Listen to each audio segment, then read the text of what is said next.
Good afternoon. Welcome to Raaonline. Today's class is the structures in the posterior mediastinum. There are so many structures. I am going to discuss about three main structures: esophagus, thoracic duct and sympathetic trunk or sympathetic chain.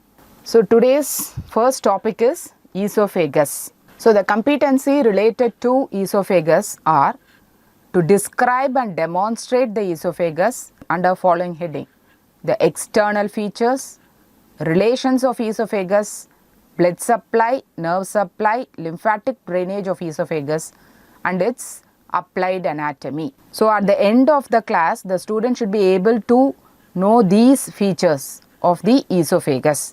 So first see the external features of esophagus. The esophagus is a muscular tube passing between, that is extending between the pharynx and the stomach in the abdomen. It is extend from the neck and end in the abdominal cavity. The vertebra level are C6, that is at the lower border of the cricoid cartilage. This is the cricoid cartilage. So the esophagus starts from the lower border of the cricoid cartilage and it ends in the cardiac orifice of the stomach. Okay, so this portion is the cardiac orifice.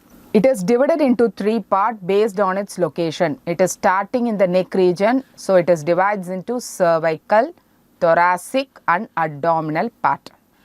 The length of the esophagus, total length is 25 centimeter, among which the 4 centimeter lies in the cervical part and then the 20 centimeter lies in the thoracic part and 1 to 2 centimeter lies in the abdominal part of the esophagus.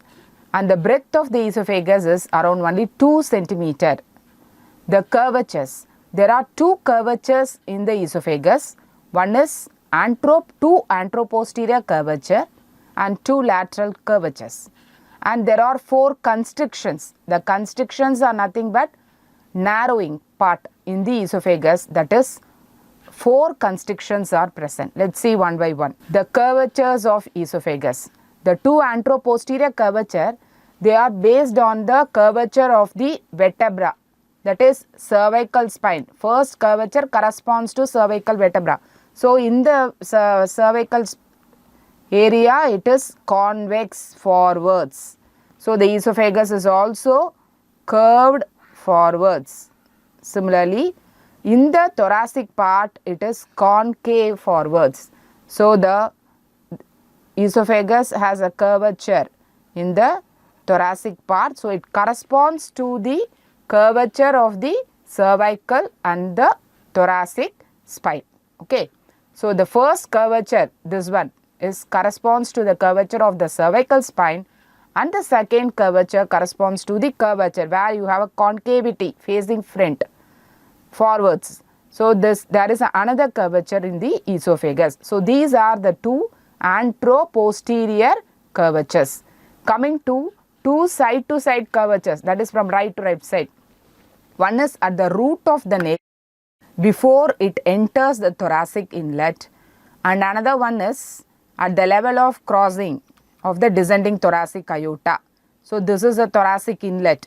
So there one curvature will be present and you can see that is obscured here, and here you can see another curvature. See here, it is curving from right to left over the descending thoracic aorta.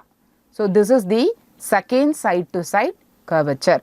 So these are the two curvatures, one at the root of neck and another one at the level of T7 vertebra. Coming to constrictions or narrowing in the esophagus. Already the lumen diameter is only 2 centimeter. The breadth is 2 centimeter. So there are 4 areas which is further narrowed by the adjacent structures. First one which is lying. This is the first constriction site. This is the starting point of the esophagus. So this is the starting point of the esophagus. This is the cricopharyngeus part. So that is the first constriction. It is located at the level of C6 vertebra.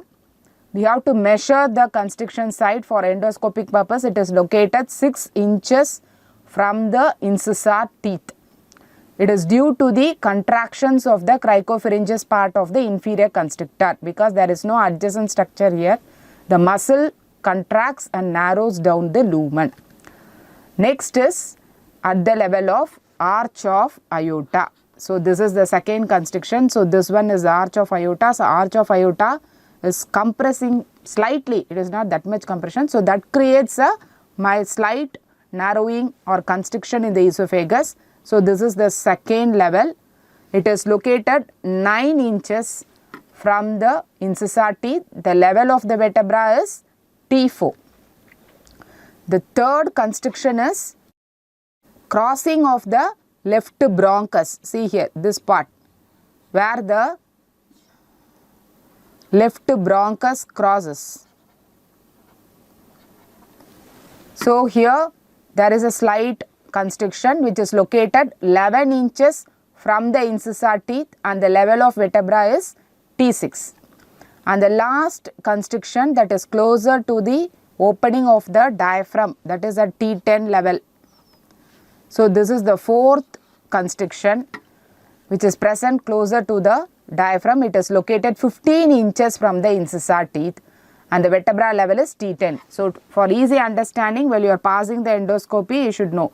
So first is 6 inches, second one is 9 inches, third is 11 inches and fourth is 15 inches from the incisor teeth. And the vertebra level C6, T4 and then T6, T10 thoracic